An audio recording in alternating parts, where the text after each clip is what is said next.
Hello students, last class में हमने photosynthesis की बेसिक रिक्वायरमेंट जानी थी, इज इट ओके? और हमने प्रूव भी किया था कि सनलाइट होगी तो फोटोसिंथेसिस होगा और सनलाइट नहीं होगी तो फोटोसिंथेसिस प्रोसेस नहीं होगा। तो सनलाइट के लिए तो हमने प्रूव कर दिया था। अब दो चीज़ें और बाकी हैं प्रूव करने के लिए। क्या बाकी हैं? दो चीज़ें। जो सेकेंड रिक्वायरमेंट है प्लांट्स की वो है carbon dioxide gas.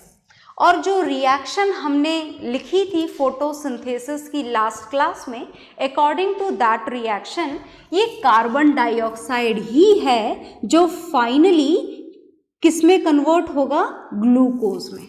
Is it okay? है ना, सनलाइट की एनर्जी से और वाटर के हाइड्रोजन से। आ गई बात समझ में? तो अब हमें आज की क्लास में एक्सपेरिमेंट के थ्रू ये प्रूव करना है कि क्या कार्बन डाइऑक्साइड की एब्सेंस में फोटोसिंथेसिस होने का कोई चांस है या फिर नहीं है सनलाइट की तरह।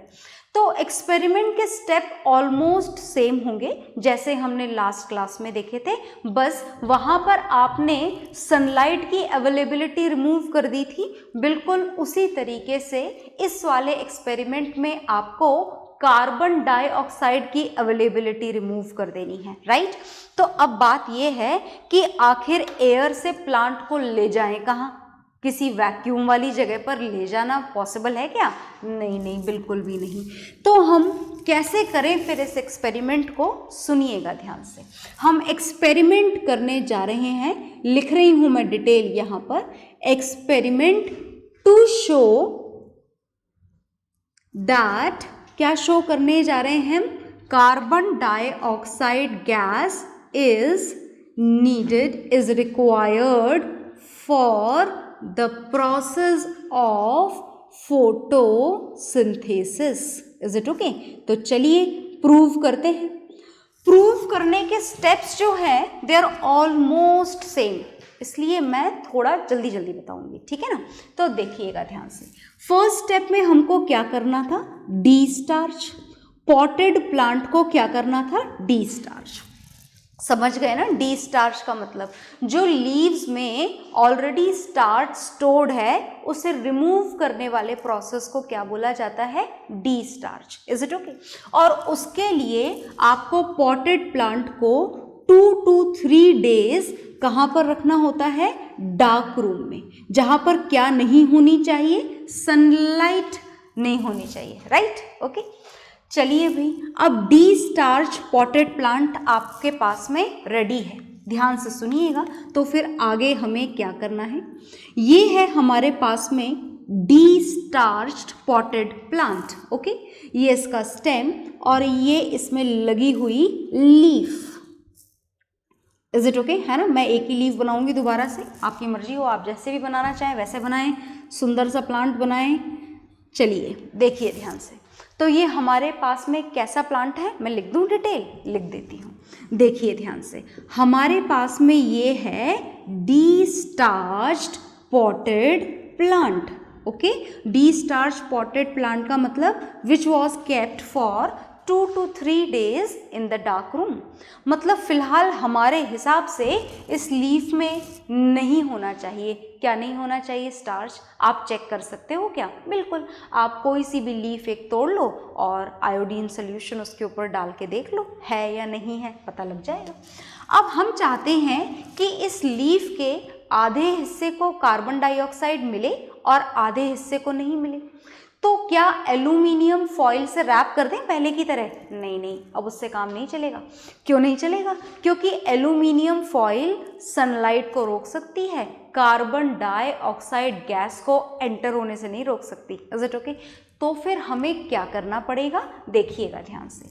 हम इस हिस्से को, ये जो हिस्सा है हमारा, बहुत ध्यान से देखना, हम ये जो लीफ का ये जो पर्टिकुलर पार्ट है, इस पर्टिकुलर पार्ट को हम पूरी तरीके से पैक करने वाले हैं। क्या करने वाले हैं? हम इसे पैक करने वाले हैं। और देखिए कि हम पैक करने के लिए क्या ले रहे हैं। ये हमने ले लिया कंटेनर और बिल्कुल स्टॉप कॉक से जितना टाइटली हम इसे पैक कर सकते हैं उतना टाइटली इसे पैक कर दिया। मतलब हमारे हिसाब से इसमें कार्बन डाइऑक्साइड गैस नहीं है? ऐसा हो सकता है क्या? भाई आपने पहले तो इसे खुला ही छोड़ा हुआ था ना, मतलब इसमें तो ऑक्सीजन भी है और नाइट्रोजन भी है और कार्बन डाइऑक्साइड भी है। तो क्या करें, अब जो कार्बन डाइऑक्साइड इसमें ऑलरेडी प्रेजेंट थी उसका क्या करें? हमें तो कार्बन डाइऑक्साइड की अनअवेलेबिलिटी क्रिएट करनी है, तो उसका भी हमारे पास में एक तरीका है। हम इस कंटेनर में, ध्यान से देखिएगा, 1 नंबर का क्वेश्चन आता है एग्जाम में, हमें इस कंटेनर में ये डालना है, पहचानते हो इसका नाम? This is potassium hydroxide. हमें इस कंटेनर में पोटेशियम हाइड्रोक्साइड सॉल्यूशन डालना है। और पोटेशियम हाइड्रोक्साइड की एक खास बात होती है, वो क्या होती है कि ये पोटेशियम हाइड्रोक्साइड, इसमें जितना भी कार्बन डाइऑक्साइड प्रेजेंट है, ये पोटेशियम हाइड्रोक्साइड उसे एब्जॉर्ब कर लेता है। मतलब इसको डालने के बाद में इस पर्टिकुलर कंटेनर में कार्बन डाइऑक्साइड गैस तो बाकी नहीं रहने वाली है, बिल्कुल भी नहीं। Is it okay? तो चलिए देखिए ध्यान से, फर्स्ट स्टेप हमारा हो चुका है, डीस्टार्चिंग ऑफ लीफ, वो हम पहले ही करवा चुके हैं। दूसरा, अब हमने लीफ के आधे हिस्से को क्या करवा दिया? कार्बन डाइऑक्साइड गैस अनअवेलेबल करवा दी। और ऐसा हमें कितने दिन के लिए करना होगा? ऐसा हमें दोबारा से 2 to 3 डेज के लिए करना होगा।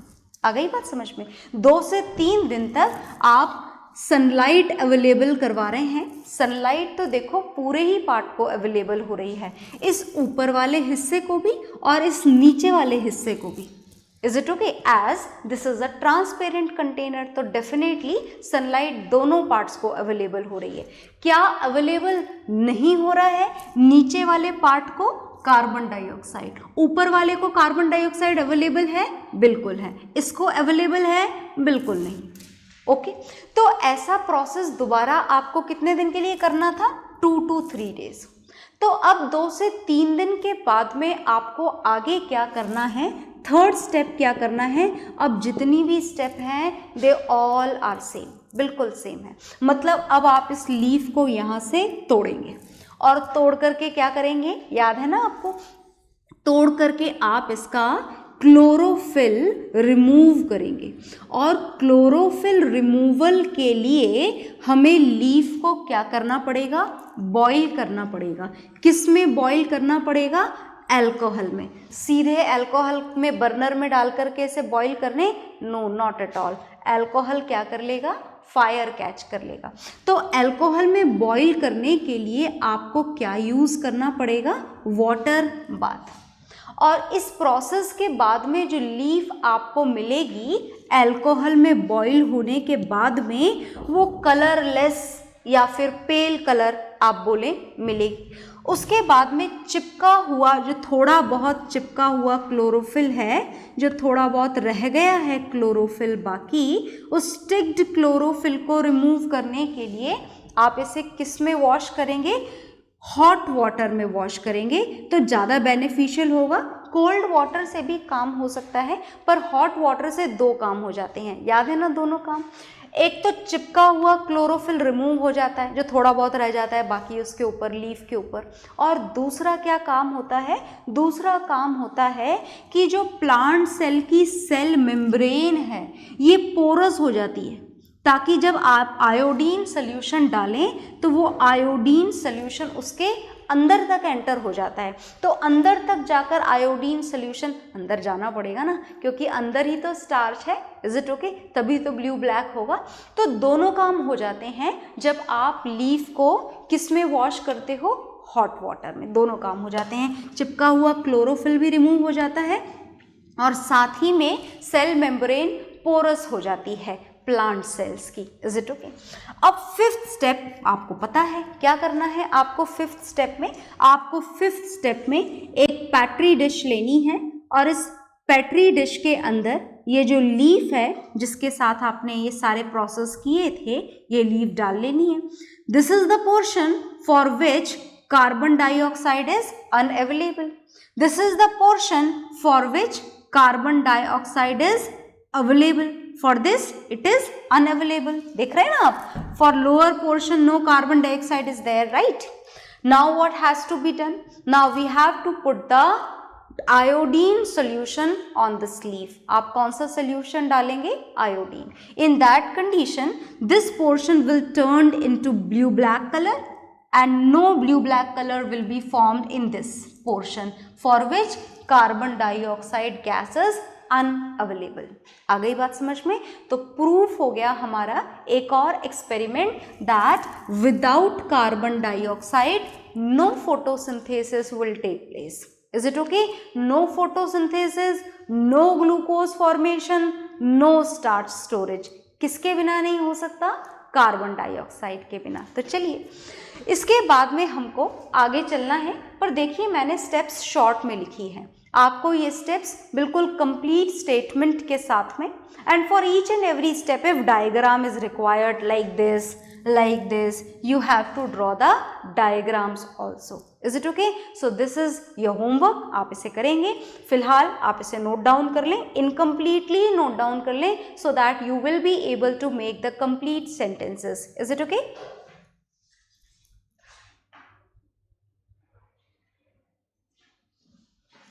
तो आपने ये नोट डाउन कर लिया होगा। अब हम किसकी रिक्वायरमेंट को प्रूव करें भाई? हमने कार्बन डाइऑक्साइड रिक्वायर्ड होता है, प्रूफ कर दिया है ना। हमने सनलाइट रिक्वायर्ड होती है, प्रूफ कर दिया। अब क्लोरोफिल भी रिक्वायर्ड होता है, क्या प्रूफ कर दें? और वाटर रिक्वायर्ड होता है कि ये तो प्रूफ करने की ज़रूरत ही नहीं है, क्योंकि आप खुद ही देख लेते हो कि अगर पानी वानी नहीं मिला प्लांट्स को, इन दैट कंडीशन वो वैसे ही डेड हो जाते हैं, है ना। ये तो आपने अपनी डेली लाइफ में ही नोटिस कर रखा है। So finally in the last the requirement of photosynthesis is of chlorophyll, and now we are going to prove that is it compulsory or not what chlorophyll। अब ये क्लोरोफिल की presence को कैसे हम चेक करें? देखो 80% स्टेप्स आर सेम, है ना। 80% क्या आप यूँ बोलें कि 95% स्टेप्स आर सेम है। बस एक छोटा सा डिफरेंस है कि यहाँ प्लांट आप अपनी मर्जी का सेलेक्ट नहीं कर सकते, है ना। यहाँ पर प्लांट आपको ऐसा सेलेक्ट करना पड़ेगा जिसकी लीफ के आधे हिस्से में क्लोरोफिल होता हो और आधे हिस्से में क्लोरोफिल ना होता हो। ऐसी भी कोई लीफ है क्या? बिल्कुल ऐसी लीफ है। ऐसी लीफ को हम बोलते हैं variegated leaf. Is it okay? जैसे कि मैं आपको एक कॉमन नाम बताती हूँ, मनी प्लांट देखा होगा आप सब लोगों ने।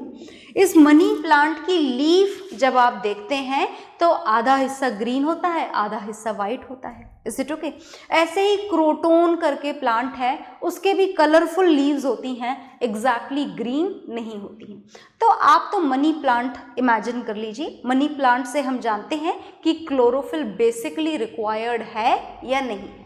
तो आपने ये मनी प्लांट ले रखा है और ये मनी प्लांट की हम एक ही लीफ बनाएंगे, और ये मनी प्लांट का मान लीजिए कि this portion of this leaf is green in colour and this portion of this leaf is white in colour. Is it okay?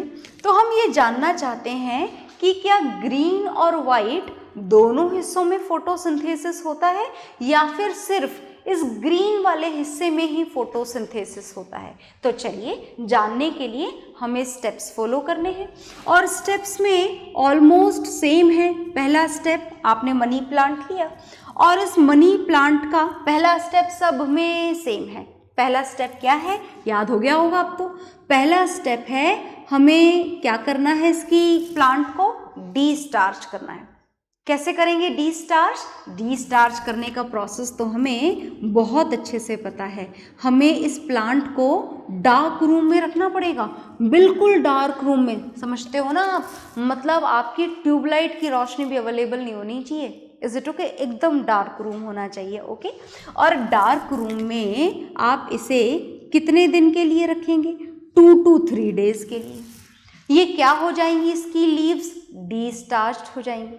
अब इसके बाद में आप दोबारा इसे कहाँ पर लाएंगे? सनलाइट में, एक आध दिन के लिए। ज़्यादा दिन के लिए मत ले आना, वरना क्या होगा कि ग्लूकोज स्टार्च बन बन के यहाँ से पूरी जगह ट्रांसपोर्ट हो जाएगा और आप जो देखना चाहते हो वो देख ही नहीं पाओगे, है ना। वैसा नहीं है कि 8-10 दिन के लिए दोबारा छोड़ दिया तो डी-स्टार्च करने का फ़ायदा ही नहीं होगा। ओके? तो दोबारा सनलाइट की प्रेजेंस में इसे 1 या 2 दिन आप रखिएगा, उससे ज़्यादा नहीं। फिर होगा आपका third step. Third step same, क्या करना पड़ेगा थर्ड स्टेप में?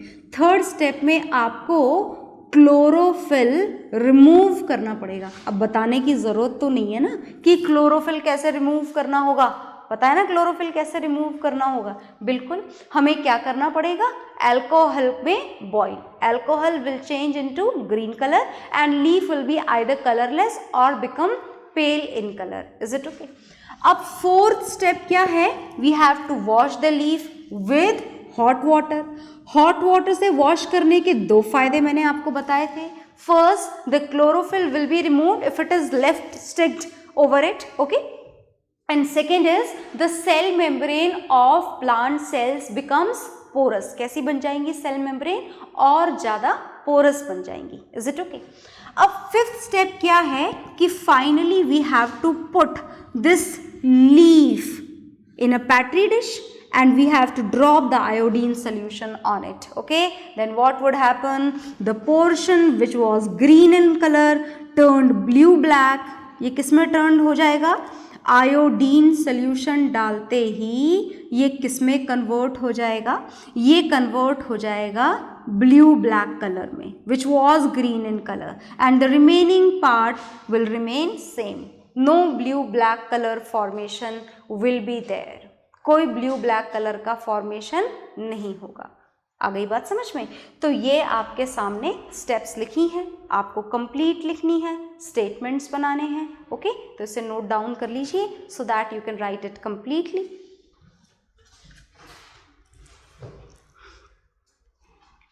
तो आप वीडियो को पॉज करके नोट डाउन करेंगे. कर लिया होगा आपने. अब हम क्या करने जा रहे हैं? फाइनली देखिए, हमें जो जो प्रूव करना था कि भाई इसकी रिक्वायरमेंट ज़रूरी है या नहीं है, इसकी ज़रूरी है या नहीं है, हमने 1 बाय 1 करके सब चेक कर लिया. और finally you can write, you can say it is proved that photosynthesis is the process of formation of food by the green plants with the help of carbon dioxide gas, water, sunlight and the green pigment which is chlorophyll. Okay.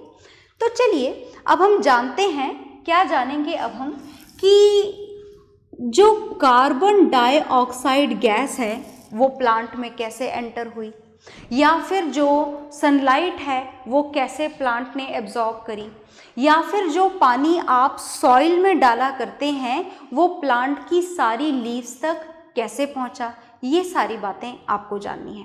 तो सबसे पहले जो हम शुरुआत करने जा रहे हैं, ये हम शुरुआत करने जा रहे हैं कार्बन डाइऑक्साइड गैस से. Is it okay? हम ये जानने जा रहे हैं कि आखिर प्लांट ने इस कार्बन डाइऑक्साइड गैस को किस तरीके से एब्जॉर्ब करा, कैसे एंटर हुई. जैसे हम हमारी नोज से ब्रीथ इन ब्रीथ आउट करते हैं, हमारी बॉडी में ऑक्सीजन गैस नॉस्ट्रल से जाती है, कार्बन डाइऑक्साइड गैस उसी नॉस्ट्रल से बाहर निकलती है. सिमिलरली हम जानना चाहते हैं कि प्लांट्स में कार्बन डाइऑक्साइड गैस कैसे एंटर हुई. Is it okay?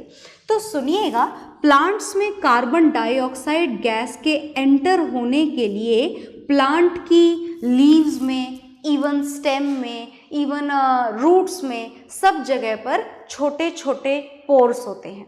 Is it okay? पर बात अगर हम सिर्फ लीव्स की करें तो लीव्स में उन पोर्स का नाम क्या होता है? लीव्स में उन पोर्स का नाम होता है स्टोमेटा. Is it okay? मतलब प्लांट की लीफ में छोटे छोटे पोर्स होते हैं, और इन पोर्स को, ये इतने बड़े नहीं होते हैं जितने मैंने बनाए हैं, आपको दिखे इसलिए बनाए गए हैं. और इन पोर्स को क्या बोला जाता है? इन पोर्स को बोला जाता है स्टोमेटा. तो प्लांट्स में जितने भी गैसियस एक्सचेंज होते हैं, किसी भी गैस के अंदर जाने के लिए और किसी भी गैस के बाहर आने के लिए, सिर्फ ये पोर ही रिस्पॉन्सिबल है. ओके तो हम जाने कि ये स्टोमेटा से प्लांट्स में क्या क्या एंटर होता है, इस पोर से क्या क्या अंदर जाता है और क्या क्या बाहर आता है। तो चलिए हम उसकी एक लिस्ट प्रिपेयर कर लेते हैं।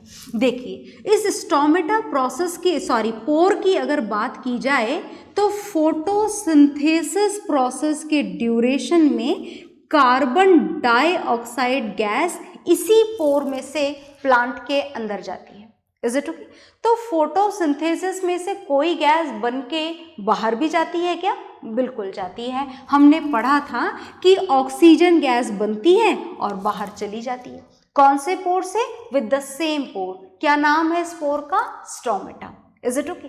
सेकेंड देखिएगा, सेकेंड अगर बात करें प्लांट्स में ब्रीथिंग प्रोसेस की, प्लांट्स में भी ब्रीथिंग होती है क्या? बिल्कुल होती है। हमारी तरह? बिल्कुल हमारी तरह। Is it okay?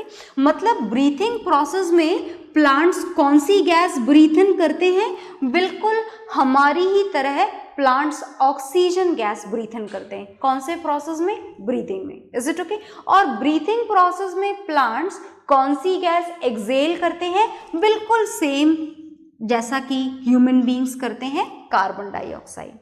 Is it okay? तो प्लांट्स में जो ब्रीथिंग प्रोसेस होता है उसमें इसी पोर में से ऑक्सीजन एंटर होती है और कार्बन डाइऑक्साइड बाहर। फोटोसिंथेसिस में इसी पोर में से कार्बन डाइऑक्साइड एंटर होती है और ऑक्सीजन बाहर। और भी कुछ काम होता है क्या स्पोर का? बिल्कुल और भी काम होता है। और क्या काम होता है? जो थर्ड फंक्शन है स्पोर का वो है ट्रांसपिरेशन प्रोसेस। कौन सा process? Transpiration process. Transpiration process जानते हैं क्या आप लोग? सुनिएगा ध्यान से। ये जो प्लांट है, ये जो लीफ है, इसमें से जैसे मैंने ये रूट्स बना दी हैं प्लांट की, ओके यहाँ पर आपको वाटर सप्लाई करना होता है, आप करते हैं water supply. Is it okay?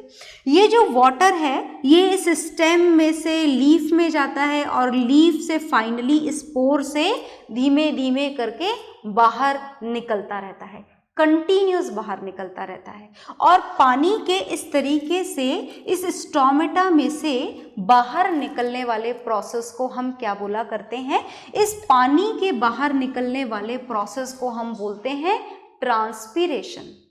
तो भाई ऐसा क्यों होता है ना? हम इतना सारा पानी देते हैं और ये पानी प्लांट्स इस पोर में से बाहर निकाल देते हैं बिना किसी प्रोसेसिंग के। यस, बिना किसी प्रोसेसिंग के।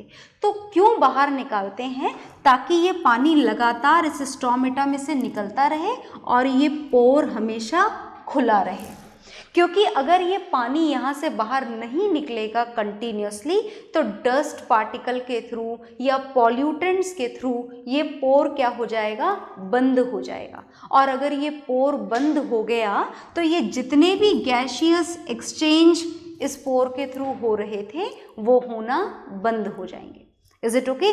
तो ये पोर हमेशा खुला रहे, इसको खुला रखने के लिए इसमें से लगातार क्या निकलते रहना चाहिए?